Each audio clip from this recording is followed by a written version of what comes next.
Assalamualaikum, salam sejahtera, apa khabar semua? Harap semua dalam keadaan sihat lama sangat dah tak jumpa korang ni. Jadi ingat, duduk dalam rumah sekalipun tak semestinya pembelajaran tu kita lupakan. Kita kena sentiasa ingat dan terus belajar. Okey baik, kita akan teruskan sesi pembelajaran seperti biasa. Eh. Untuk subjek kali ini adalah pendidikan Islam. Okey baik, kelas tahun 3 kelas 3 InsyaAllah kita akan teruskan sesi pembelajaran. Jadi saya nak awak fokus, dengar dan faham.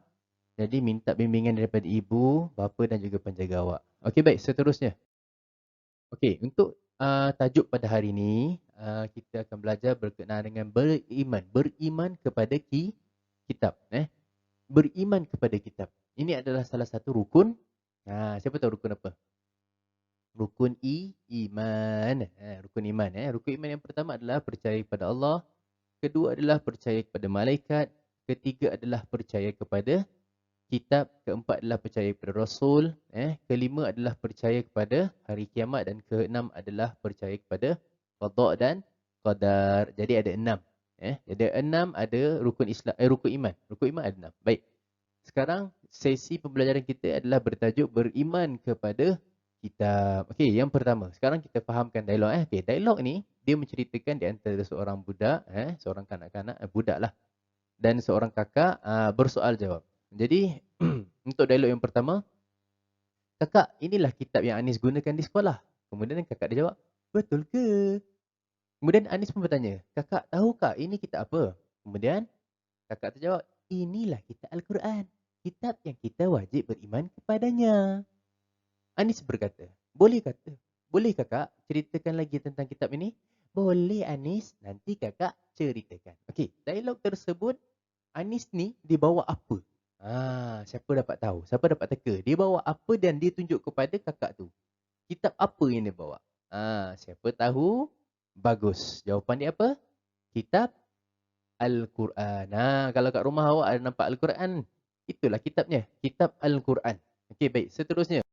Dialog tu masih lagi bersambung. Tadi dekat macam kita nampak dekat perpustakaan. Tapi kali ni dia dekat dalam kereta api. Train, LRT. Okey, kemudian. Anis bertanya kepada kakak tu. Kakak, ceritakanlah apa itu kitab. Kemudian kakak terjawab. Kitab bermaksud wahyu Allah Subhanahu Wa Taala yang diturunkan kepada para rasul untuk menjadi panduan kepada manusia. Anis jawab, oh baru Anis faham. Dan seterusnya kakak tu kata, tahukah Anis berapa bilangan kitab yang diturunkan? Anis jawab, ada 4 kitab, iaitu Taurat, Zabur, Injil dan Al-Quran. Jadi ada berapa kitab? Ada 4 kitab. Jadi saya nak awak semua tahu. Sebagai kita sebagai seorang Muslim, kita perlu tahu ada berapa kitab. Tapi kita hanya merujuk kepada kitab. Kitab apa? Al-Quran. Okey, kat situ ada penerangan dia. Okey, kitab Taurat adalah diturunkan kepada Nabi Musa alaihi salam. Kitab Zabur yang kedua diturunkan kepada Nabi Daud alaihissalam. Kitab yang ketiga adalah kitab Injil diturunkan kepada Nabi Isa alaihissalam. Dan yang terakhir adalah kitab yang jadi panduan kepada kita semua umat Islam pada hari ini adalah kitab Al-Quran. Diturunkan kepada Nabi Muhammad sallallahu alaihi wasallam. Jadi jawab apa? Sallallahu ala Muhammad. Berselawatlah kita ke atas junjungan Nabi Muhammad sallallahu alaihi wasallam. Jadi saya nak awak faham ada berapa kitab? Bagus, ada 4 kitab. Dan seterusnya, bila kita tahu kitab, kita mesti kena tahu pengertiannya. Apa yang dimaksudkan dengan pengertian kitab? Kitab bermaksud wahyu Allah. Tengok pengertiannya. Kitab bermaksud wahyu Allah diturunkan yang diturunkan kepada para rasul. Kemudian apa dia? Untuk menjadi panduan kepada siapa? Kepada kita lah, umat manusia. Jadi awak kena faham maksud ni. Kitab bermaksud wahyu Allah Subhanahu Wa Taala yang diturunkan kepada para rasul untuk menjadi panduan umat manusia. Umat Islam. Umat Islam. Jadi kita lah. Kita sebagai seorang Muslim perlu baca dan terus membaca Al-Quran. Bila kita baca Al-Quran, kita perlu ada panduan. Siapa panduan kita? Guru-guru yang mengajar Al-Quran. Jadi rujuk kepada guru-guru yang ajar awak Al-Quran. Sama ada Iqra, bermula daripada Iqra, naik, terus awak boleh baca Al-Quran. Okey, saya ulang balik sekali lagi. Pengertian kitab adalah kitab bermaksud wahyu Allah Subhanahu Wa Taala yang diturunkan kepada para rasul untuk menjadi panduan umat Islam. Okey, baik.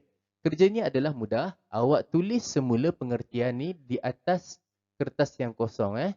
Tulis tarikh sekian-sekian. Contoh tarikh hari ni, awak tulis hari ni, kemudian awak tulis pengertiannya. Baik.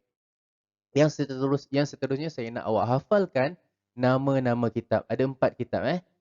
Yang pertama kitab Taurat, yang kedua kitab Zabur, yang ketiga kitab Injil dan yang terakhir adalah kitab Al-Quran. Jadi ada berapa kitab? 4 kitab. Saya nak awak tulis juga tadi pengertian, kemudian awak tulis pula nama-nama kitab. Saya nak awak hafalkan. Okey, baik. Selesai saja awak dah buat semua kerja tu, tulis atas kertas dan tarikh sekian-sekian. Kemudian nanti akan bawa ketika buka sekolah nanti. Nanti saya akan tandakan. Jadi saya nak awak hafalkan 4 kitab dan juga pengertian tersebut. Baik. Itu saja anak-anak. Semoga sesi pembelajaran kita pada hari ini diberkati oleh Allah Subhanahu Wa Taala.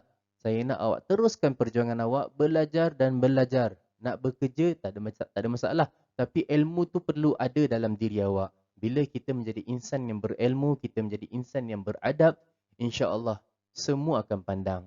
Kita akan dipandang mulia. Jadi jadikan kedua-dua itu sebagai satu kekuatan awak. Baik anak-anak, itu saja daripada saya. Wabillahi taufik wal hidayah. Wassalamualaikum warahmatullahi wabarakatuh. Sekian, terima kasih. Jaga diri masing-masing. Bye-bye.